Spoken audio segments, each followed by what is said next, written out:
Welcome all. I call to order the February 1st, 2016 work session of Swarthmore Borough Council. I note that all council members are present, as is the mayor.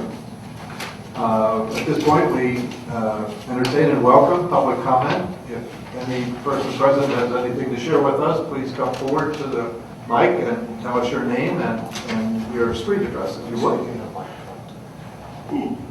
Only for court reporter and a clip. Good evening.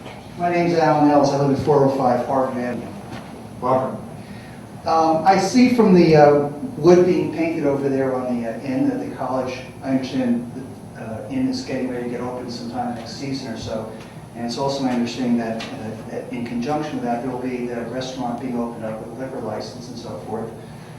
My only reason for being here, other than coincidence, is to suggest to the council that perhaps as a condition precedent to the awarding of a certificate of occupancy for the restaurant and its license, that the council, if it's, and I don't know how these things are implemented, but as a condition for it opening for business, that you ought to require a significant amount of liquor liability insurance coverage, because I understand it's going to be operated by an entity separate and apart from the college, which I would otherwise believe to be financially responsible and self-insured, and also to require that the operator of the facility, the liquor dispensing facility, be required to participate in the TIPS training. That's the training for intervention professionals for liquor service, to identify persons, A, that they're legally of age, and B, not to serve intoxicated persons. And to consider, what persuasion you would have for it, with it, that comparable to the way that stores, when they sell alcohol, when they sell tobacco, say that if you're under 30 or 35, we're going to proof you. Since I understand there was a lot of concern beforehand about what the demographic might be who'd be visiting the establishment, but that might be a way to assuage some of the community's concerns regarding that, as well as being responsible for the betterment of the people who could very well be at risk for any unfortunate events that might follow. And I'd suggest that in terms of the alcohol coverage, I see cases where a life care plan for someone who's been badly injured can well into the 7 figures, and that you ought not to be generous in what you require of them, since it's a profit-making undertaking, and for whose purpose this committee is more concerned. Thank you.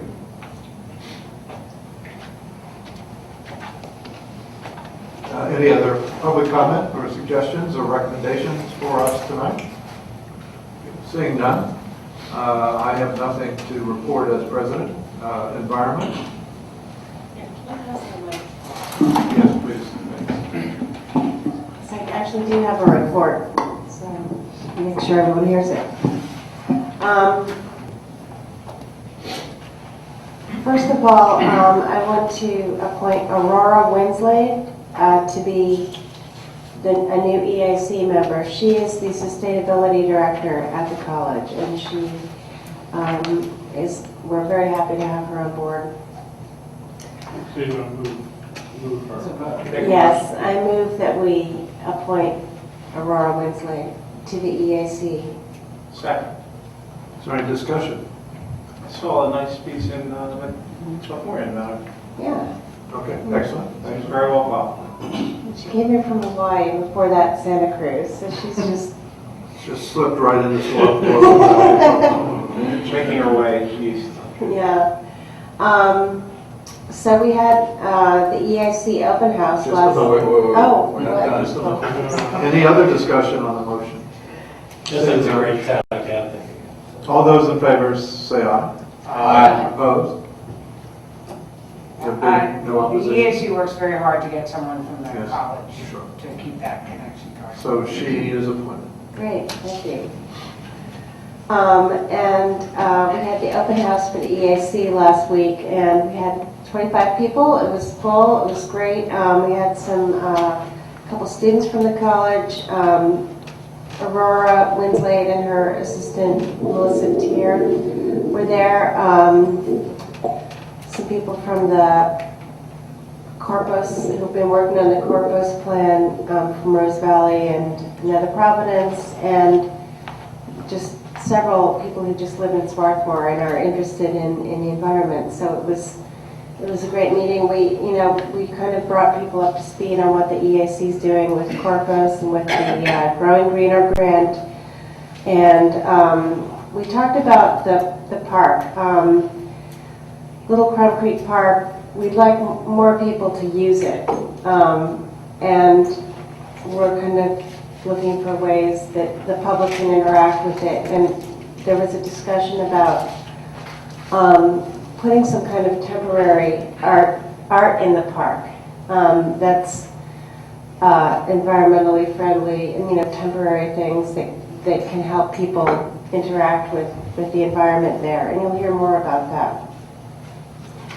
We also talked about starting a group that, I don't know that it's going to be called this, but something like Friends of Little Crumb Creek Park, where it's a group of people who are, committed to beautifying it and maintaining it. And I believe that this group will meet soon, and I might have a date for you even next week. And then the other thing I wanted to say is that I went to the Street Tree Committee meeting last week, and was really impressed with their work. They want to encourage Swarthmore residents to plant trees near the street, and to not remove a street tree, and that's a tree that's in the public right of way. And don't remove it without permission of the Street Tree Committee, because maybe it just needs, it's contagious.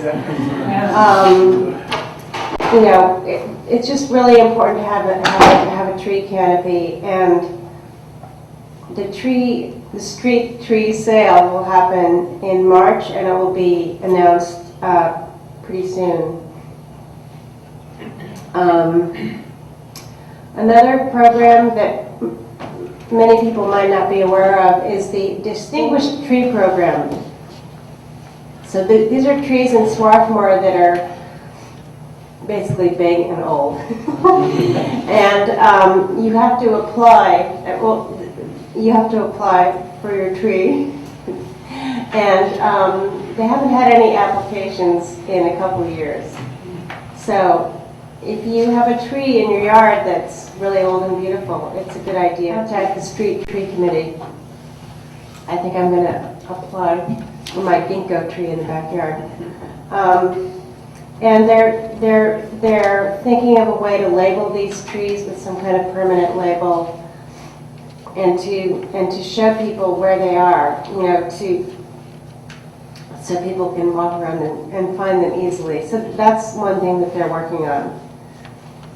So, and I was encouraged by their work, and that's all I have to say today. We talked a little bit, I also went to the meeting, they talked about the emerald ash borer, which is not here yet, but is coming. It's in Valley Forge. They've seen it in Valley Forge. Yeah.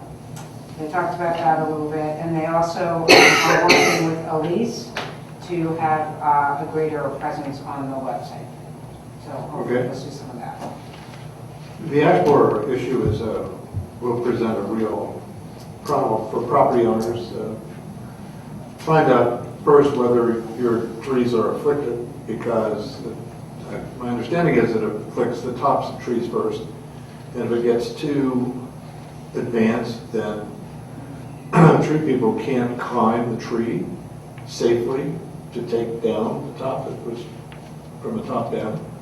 So getting identification of the existence of the borer in trees and early may be significant, particularly for large trees, particularly if trees are located by reference to other houses or whatever that would make it difficult to get big equipment in to remove them. So I think people in town who have ash trees, and it's a common tree throughout the borough, should be mindful of a potential problem they have. They can, apparently, I don't pretend to be an expert on this, although our house is surrounded by them. It is possible to treat ash trees, treat the borer by some sort of injection into the root system. Yes, and people are already starting to do that in Swarthmore, and it's about $200. Right. And so whether, I don't know enough to know whether that's a permanent cure or something you have to do periodically, but again, the street tree committee and your committee and David's committee might, as part of the parks, might be a real resource, become a resource to property owners in town in knowing how to address the problem as it may appear in their properties. Finance Committee. Thank you. I have nothing tonight, but I do want to mention that the Finance Committee will meet Monday, February 22nd at 7:30 a.m. We have at least one item to discuss. That's all. General Government. The General Government Committee did meet on January 19th, and the first order of business was considering a new ordinance. And Jane, maybe you'd like to describe the ordinance for us? Sure. You all have a copy. I sent everybody a marked copy and a clean copy. It's an ordinance that amends a very, very old ordinance in Swarthmore, which set the hours of operation for businesses. I don't remember. I think I told you. I can't remember if it was from 1935 1935 or It's a something. very old ordinance. And also a little bit confusing because it sort of tries to take into account daylight savings time. Thank you. So this was new at the time. Which was new at the time. Yeah. So this changes that from a 1 a.m. closing to a 2 a.m. closing. And the other, probably more important, is there was no exclusion for inns, the bed and breakfast that we already have in town. There was an exception that the hours did not apply to dispensaries, hospitals, establishments dispensing drugs and medicines. And the addition here is any facility offering transient lodging accommodations to the general public. So that's certainly going to apply to the new inn. And actually, I think our bed and breakfast establishments, which operate legally in residential districts, I don't think they think they're precluded from letting somebody in at 2 or 3 o'clock in the morning if, God forbid, that's what they had to do. So this just makes it clear that that's allowed. And I forgot, what's the number of the ordinance? Do you happen to have that? Will it be 1075 maybe? Something like that? That's what it says. Okay.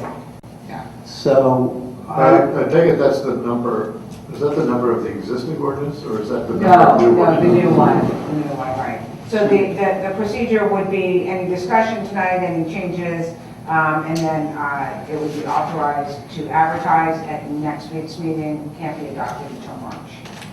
the committee did discuss it and did vote to recommend it to the full council. Jane was very helpful. We went through a lot of different possibilities, and I was very impressed that Jane had really taken care of all of them.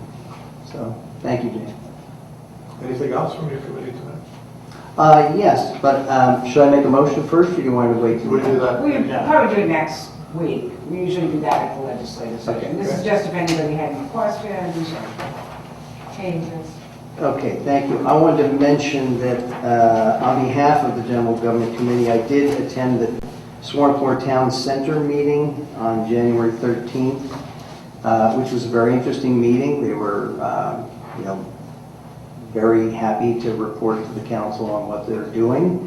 And I plan to go to the next one. They elected their officers. Their officers remain the same for this next year, no change in officers. They reported that their finances are in good shape, which was good to hear, and that the farmers market was doing well. They talked about some of the big events coming up that they're in tune with and very active about.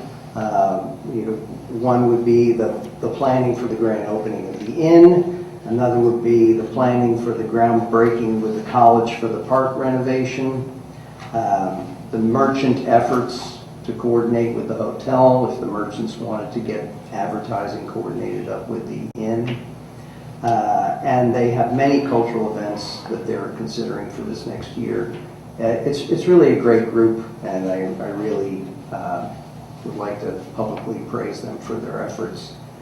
They also mentioned two people from the college that I'll just mention their names. Greg Brown is the vice president of the college who serves on the town committee, and Anthony Coscignano is the executive director of auxiliary services for the college, who will be the point person for the hotel, the college store, the one card program that they're considering. And then I wanted to mention that, if I didn't already, that we are planning to meet, our committee is planning to meet in February, not at the regular time, but on Wednesday, February 17th at 8:30 in the morning. And that's all I have to report, unless my fellow committee members have anything. Ross, you did forward to council members a proposal that had come from the merchants having to do with employee parking in the borough. That's something Scott Richardson mentioned to us last week. Yes. Last month, with a very detailed proposal. And I have a suggestion to make in that regard. Bearing in mind that however it came to be in the first place, the parking regime in the borough has been superintended subject to council approval by the Public Safety Committee. And so the Public Safety Committee, first in the person of Ralph Jacob, when he was head of it, and then David Cregan, more recently as chair of that committee, has spent a lot of time thinking about the total parking regimen in town. What meters should be where, what time should be where, taking into account the residential needs, taking into account commuter needs, and having space available in the center of town for potential customers if they actually come here to shop. And so I think I'm not proposing at this point the general regimen be taken away from public safety, and given to your committee, because this particular request comes really through your committee, because it comes from town center people who your committee deals with. But I have a suggestion that your committee, and perhaps with David Cregan's assistant as a person who understands how we got to where we are, might take a look at that proposal, and maybe you can sometime have a meeting at a time that would suit David's schedule too, that he could come and provide some background as to how it was decided where there would be 4-hour meters, where there would be 2-hour meters, and how much it would cost. But if your committee with some background input from David would come back to us at some point with a recommendation with respect to the merchants request, I'd appreciate it. Will do. Planning and zoning. The Planning Commission did not meet in January, but it will meet on February 17th, and the college will present its final land development plan for the NPPR dorm at that meeting. There was a time where there was also supposed to be a presentation of the final land development plan for the Cunningham parking at that same meeting, and the college requested that piece of it, the parking piece, be pushed back to the March 16th Planning Commission meeting. And then the Planning and Zoning Committee of Borough Council also did not meet in January. We're going to meet on February 23rd at 7:30 a.m. That's it. Okay, thank you very much. I hope that at least a quorum of council members survive till we get to the end of our meeting. Public safety. Right, so the Public Safety Committee met January 19th. It was a very lengthy meeting, as Mary and Michael and Jane will attest. About 2.5 hours. I have a verbatim transcript of the proceedings, and I now intend to read them to the record. So, Please, we'll just sit back and... Yeah, just sit back and, no, I'll try to sum it up. there were a number of issues. I'm just looking at the minutes that I prepared, which I've circulated to the committee, but not to the council yet. We had a lot of public comment.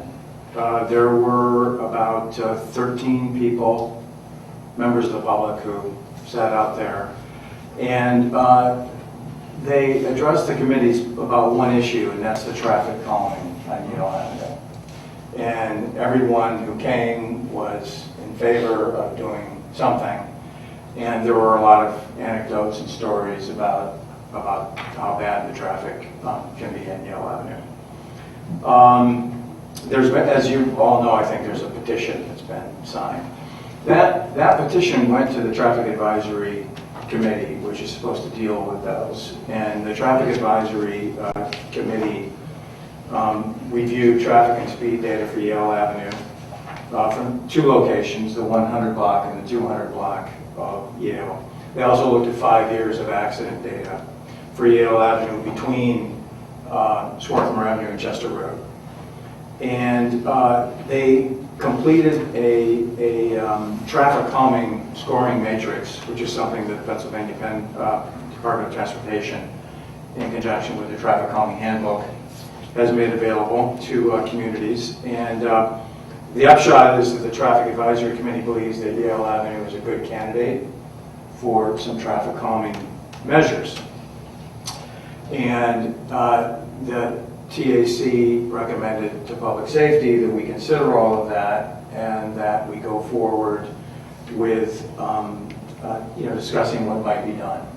So Joe Mastronardo, the borough engineer, was at the meeting as well. He sits on the Traffic Advisory Committee, and the bottom line is he estimates that doing field documentation of the existing conditions, sketching 3 alternatives, that is to say 3 alternative traffic calming scenarios, preparing cost estimates, and presenting a letter report to council would require a couple of months of work and cost about $5,000. So the next step in this process would be approving that work go forward, and then we'll see what the results are. Therefore, and the Public Safety Committee considered that and unanimously voted to recommend that council do that.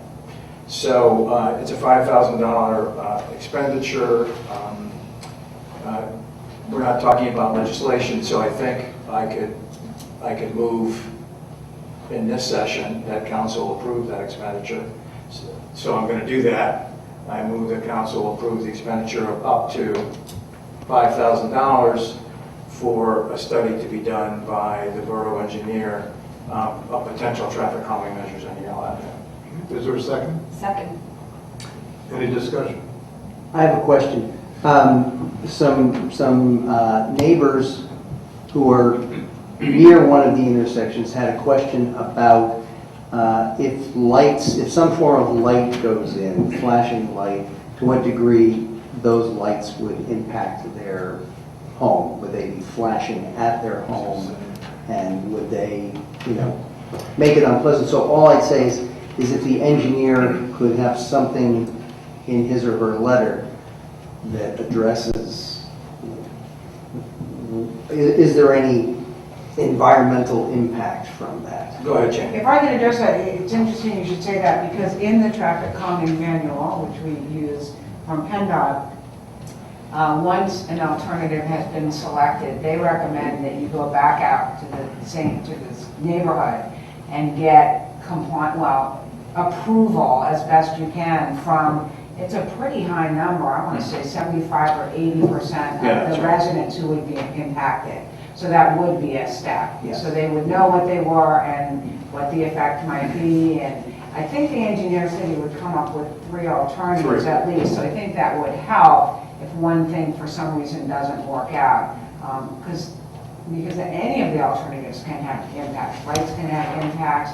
A speed bump can have an impact. So it's important to go back, not so much to the people who are traveling the roadway, but to the people who live nearby who would be impacted. Yes, and I think those people also would be interested in, they don't know what it's going to be, so they can only their imagination will Right. inform their reaction unless they're given information about what facts. Well, once we have a report And with we've three never- alternatives, we'll have more And information. that will be public, that's a public document. Right, and we've never done this, so this next step is really, the stuff that David just recommended is new, and then what happens afterwards is new. We've actually had, I think this is maybe the sixth request to do traffic calming, and the first time that the speed and the volume of traffic warranted making it even this far. So it's a little bit of new territory for us. Thank you. David, was there discussion about the costs of what the three alternatives might be? No. In other words, obviously, depending on which alternative was chosen, if any, we'd get into the cost of that, but no. And I think what we're talking about, and Mary and Mike and Jane, you were there, I think what we're talking about are things that we've discussed before in other contexts as possible traffic calming measures, namely humps and bumps and things like, I mean, I'm not limiting it to that, but things like that. And I remember I have vague recollections of price ranges for those things from the previous time we talked about this. And, they're not dirt cheap, but they're not crazily expensive either. So. And I assume that there must, I hope there are data from which one can determine how effective these measures are, in fact, in reducing speed. Right. Which of course is the whole purpose. We live off a lane that comes out onto Yale Avenue, just almost across from the entrance in the Little Crum Creek Park of Yale. And we observe, because we come out of there, that the speed, they come from Swarthmore Avenue, and there's really nothing there, so they really pick up speed coming past Little Crum Creek Park and up the hill and as they're approaching Dickinson. And the traffic always seems to me to be faster going that direction for that very reason than coming the other direction. But I have no good sense of how fast cars are going. I do remember the chief once saying that they're not going as fast as we think they're going because they're with that margin necessary to ticket. Very few people can be ticketed within on that area. So I'll be very interested in this as one who uses that little stretch of road all the time, both to see the recommendations and their whatever we know about how effective they can be in accomplishing the result we want. So, Jane, within the scope of their work, the three recommendations he'll give will have cost estimates attached to it? David, I presume so. I'd like that to be I don't part think of it's it. going to be, I don't think it'll be, he's an engineer. Much like lawyers, they tend to bill as I don't think needed, it'll be. so if we could get everything up front, that would be nice. Members of the board. Yes, that's right. Tom from Legion. Okay, good. Okay, good. So we need to, do we have a second? There was a Mary second. second. Okay. So now we There have was to- discussion. All those in favor of the expenditure up to $5,000 for the purpose stated, say aye. Aye. Opposed? It's approved. All right, the next item on the committee's agenda was parking, strangely enough. And we talked in the committee about the alternative that was raised a long time ago, which would become available to us again, namely giving merchants permits to park at 4-hour spots on Station Square West. In other words, and so that's another possibility in addition to the one that's in their proposal, which is on Park Avenue. So we talked about that, and obviously this is going to require further discussion, but something for everyone to think about. That was the original idea, and then this Park Avenue one is a new idea. So it's something that we'll need to think about, talk to the merchants about, etc. We also had a discussion of some issues in connection with the Swarthmore Fire Protective Association. And I'm just going to, there are a couple of things. One is The new president of the association, Rick Lee, reported that the fire company achieved 93% coverage in December of 2015, which is great. Also that the fire company's paid part-time administrator is working out extremely well. That the fire company will be discussing with Swarthmore College issues in relation with the college and the college's contribution to the budget and that sort of thing. Also, the location of a new digital fire horn, which is actually more in the way of a public address system. It's a digital thing, not a mechanical kind of horn. And then this is something that, again, I'm going to ask council to act on. The fire company had some unanticipated fairly major repair in November of 2015, which the SFPA paid for in December of 2015, and they're now asking council for reimbursement. Briefly, the repair was to the tower ladder truck. The cost of the repair was $5,711.58. The truck had to be towed to the repair facility, which is in, you have to love it, Bird in Hand, Pennsylvania. And where that is? And the cost of towing the truck $6,000. was $1,215.70. So the entire amount expended was $6,927.28. The fire company asked the borough reimburse it from borough funds, not from any capital fund established for the fire company. There was a lot of discussion about all of that, and some points raised were it will be helpful for council going forward to get a better handle on what the fire company's current and future equipment costs might be. Also, some clarity about what the fire company's approach will be with respect to equipment. In other words, is it going to be we're going to repair until the wheels literally fall off? Or are we going to budget for new equipment, that sort of thing? Mike noted that if council decides to go along and make with this request and make this reimbursement, that could be taken into account during the discussion about the borough's contribution to next year's budget. That was the discussion. The committee voted to bring the request to council at this meeting, and that's what I'm doing. Okay, thank you. One of the points mentioned there, should be noted that council itself will be having discussions with the college this year. Right, in fact, the fire company will not be having separate discussions. Right. That will be a combined Right. discussion. Yes, I didn't mean to flag them. Although on that, with respect to the horn, Yeah, they might be separate. Yeah. When we have, whoever has these discussions on behalf of the borough with the college, of course, one of the factors to be taken into account of benefits provided by the borough and its manifestations to the college is in fact fire protective services. Is that it for public safety? Not yet. Okay. Now, on this expenditure, I kind of like to get it off the table. So we discussed it at the Public Safety Committee meeting. So I am going to move that council approve reimbursing the Swarthmore Fire and Protective Association to the tune of $6,927.28. It might be easier to get us, I mean, you can do that, but it's also going to be, the reimbursement will be on the bill list for next week. So I don't know if you really need. Yeah, but normally that's done, and I won't say it's done in a perfunctory manner, but normally Right.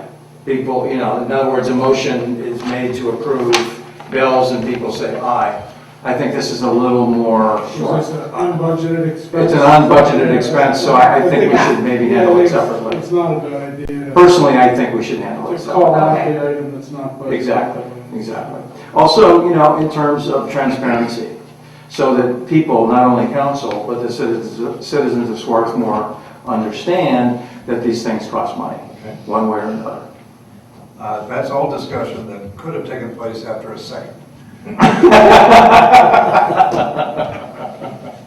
Is there a second? I second. Now, any other discussion? I have a comment. When we were at that meeting, and maybe this is just being lawyerly, I didn't see an invoice for the expenditure. I'm sure that it was made, but I didn't see that attached to what we had in front of us. I'd like to see that before I vote on it. No, that's what you did have. You had the two We had the expenditures. invoices. What we didn't have was a proof that they paid it. Right. But we had the invoices. We had the 2 invoices for the towing, and I have them right here. Sorry. But Yeah. what we didn't have, and maybe that's what you were Well, I concerned never with. approved an invoice when I didn't see the actual invoice, no matter who paid it. I think Well, sorry, that's- that's, no, but we, well, okay.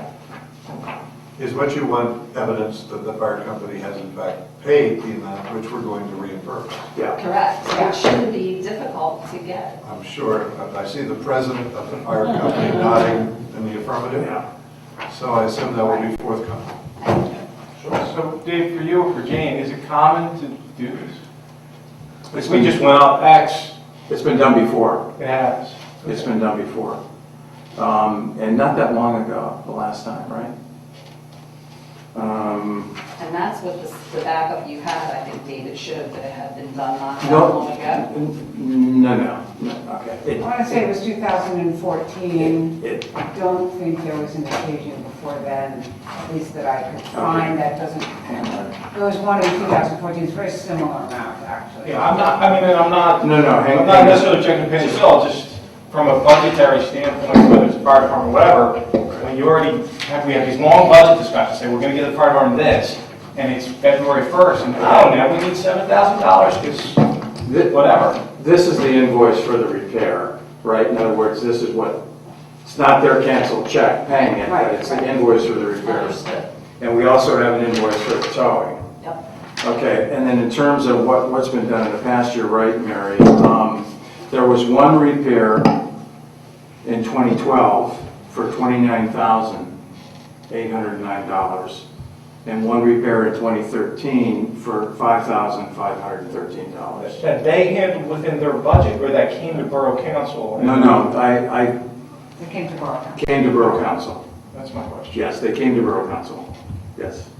I mean, I think it's an important caveat to say that we're obviously going to be discussing some financial support for the fire department like we always do, and I think when it comes up, I think what we may want to consider, what I would suggest that we consider, is that whatever we give them is X minus $7,000. Sort of, I mean, I don't want it to seem like there's a credit limit or something, but I think that's an important distinction to make as opposed to your point, which is just to pay them out ad hoc whenever they come Or in. even from the opposite side of it, if they think they need a X amount in their request for 2017 in anticipation of these things which now appear, maybe not annually, but semi-frequently, if you have an aging fleet that you have no plans on buying the equipment for, that would be fine. I think you're going to have to clarify for me, just as the administrator, their check for $125,000 is cut, not at the end of the year, but as soon as our tax money comes in. So if you're telling me you want to deduct $7,000 from that now, you need to make that decision as part of your motion. Otherwise, Well, I you think can it's discuss for next year. No, Yes. Mike was talking for next year, Okay. for 2017. That's yes. fine. 2017. To clarify, so Yeah, you'll that's see, so that if you're taking it out of operating expenses, which is my understanding, you'll see that their line item will be higher than the budgeted amount, Correct. because we don't change the budget. Right, so in other words, this year would be 132. Correct. Okay, so I think, but again, I think the idea would be, at least my thought was that the next year would be 7,000 lower than whatever we give them. Well, it would be part of That's the discussion. I Right. mean, Yeah. Right. part of the discussion. To answer Mary's question, every invoice should be at the council table. They're separated by whose committee it is. So you should always you won't be able to see it ahead of time because we don't give everybody every copy of the invoice, but they should be at the table for you to see. And anytime somebody wants to see one, I'll know who at the table has the invoice. So it's it's very important that you feel that you are signing off on bills that you are confident are true and real. But And that's how we do in that. this case, the invoice is Right, it's proof gotta that be they to them. paid it. Yep, I get It's it. not No, the I get actual- that, I get Yeah, that, okay. yeah. I have a mundane question. In like 10 words or less, Yeah. what did they have to fix? Obviously, they had to have it towed, so it was something that had You to do know, with the... that was mentioned to us at the committee meeting, and I couldn't exactly tell you. Luckily, we have the president of the fire company sitting right here. I mean, I don't know whether a fire engine, you get a new tire, it's $5,000. I don't know, you know what I mean? This is our aerial tower, and the front tires each have a power steering pump to each one, and they both went at the same time, and both started to leak, and there actually was quite a paralleling problem as they would try to drive it back to the station, so it was not able, it helps them steer because the weight of the vehicle is so much. They each have their own.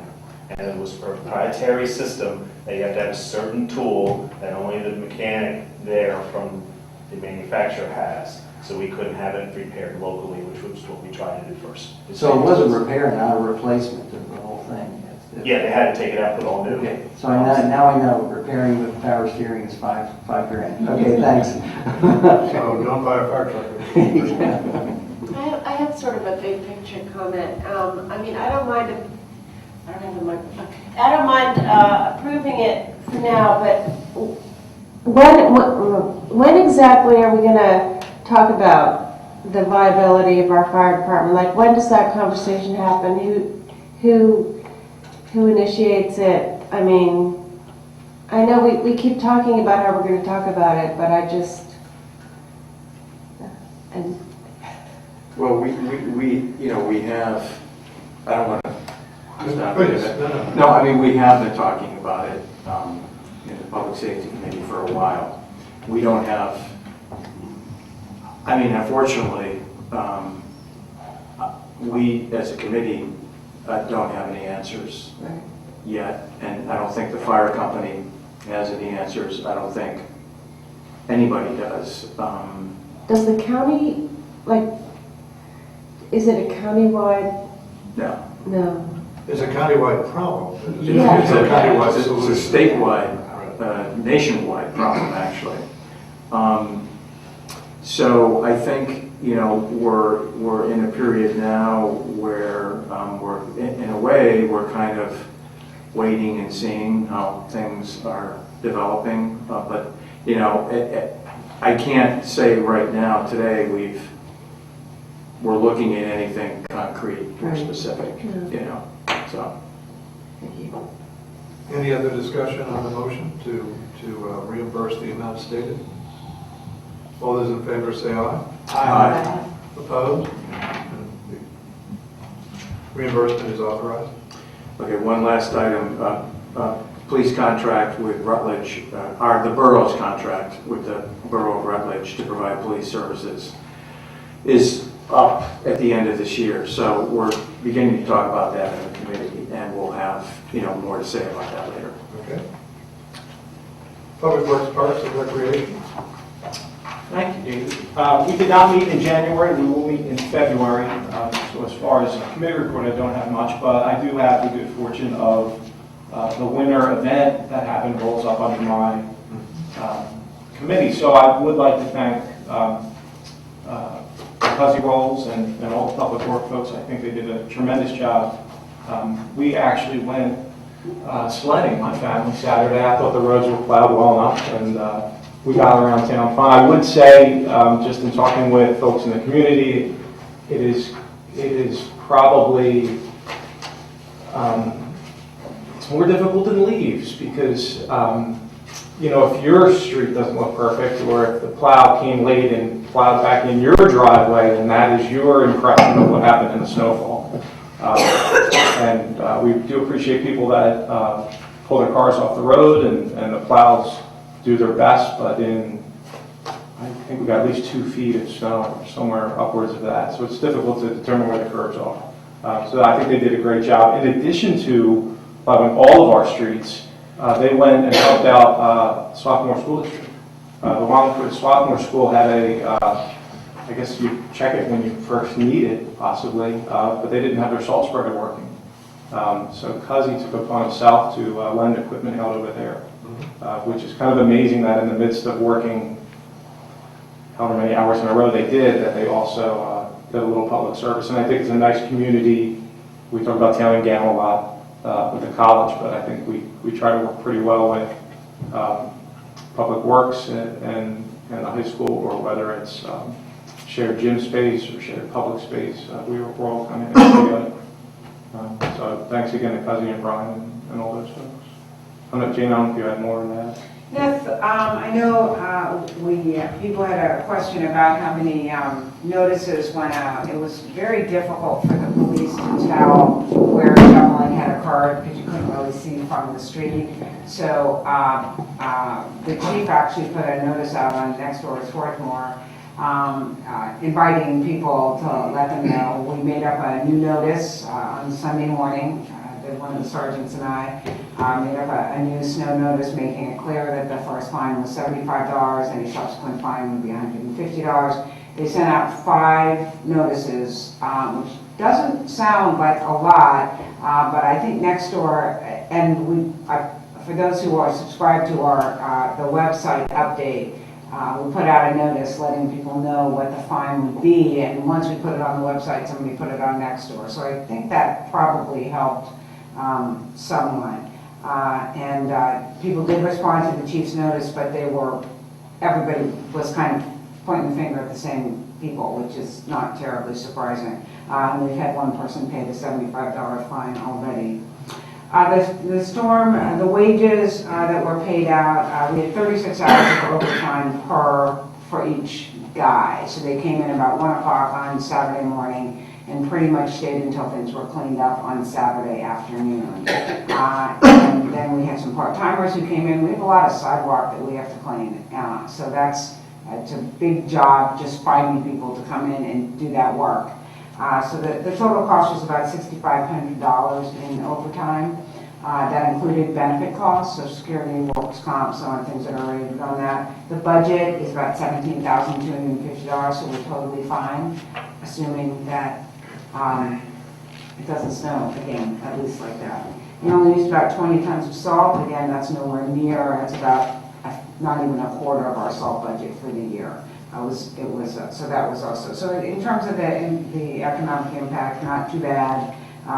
Again, we'll keep our fingers crossed that we don't have a lot more like that. We do not anticipate at this point that we'll get any reimbursement from the federal government. We probably did not meet the threshold for that. Other storms we have, but you have to meet a threshold in terms of the amount of snow and then the amount that's spent across the county. It looks like right now that won't happen. Jane, I don't know if you know off the top of your head, for the record, is it 24 hours after the last snowfall you have to? You have to that's the rule. clear our sidewalk. Yeah. Dave, that's all I have. We meet right here on the 25th at 8:30 a.m. Okay, thank you. Wearing your parks hat as well as Public Works and Recreation, perhaps some thought might be given to try and figure out how many ashes we have in our own parks and how to assess their condition. That's a good question. That is, and actually I think the chief committee knows that, and I think they said that we do not have a lot. Remember them talking about that? They did not think there were. I didn't think it was that common a tree, other than It's Mr. not, Grove's apparently on Mr. Grove's property it is, but yeah, they said that there, All my neighbors' properties. yeah, that there are not a lot, and I think there certainly are not a lot on borough property, but we can. Well, look, Yeah, we can definitely. find, yeah, I think they probably already know that. Is that it? That's it. Okay. Any other business to come before us tonight from any other committee or Jane or? No? Okay. Mr. Mayor? Thank you, David. Normally I talk about volunteers a lot when I get my chance, but I do want to talk about how well the professional staff did during this past storm, echoing David's comments. I talked to Cuzzy on Saturday. He was describing that over that night, that Friday night into Saturday morning, that they had really in whiteout conditions when they were plowing. You can only see about 50 feet in front of the truck, which is, but they were still kind of out there doing their thing. I think they did a wonderful job. It's really nice on that, like right after the snow, when a lot of people were kind of still semi-housebound, but make it out, and I know Hobbs did a thriving business on Sunday morning, and was good to see. I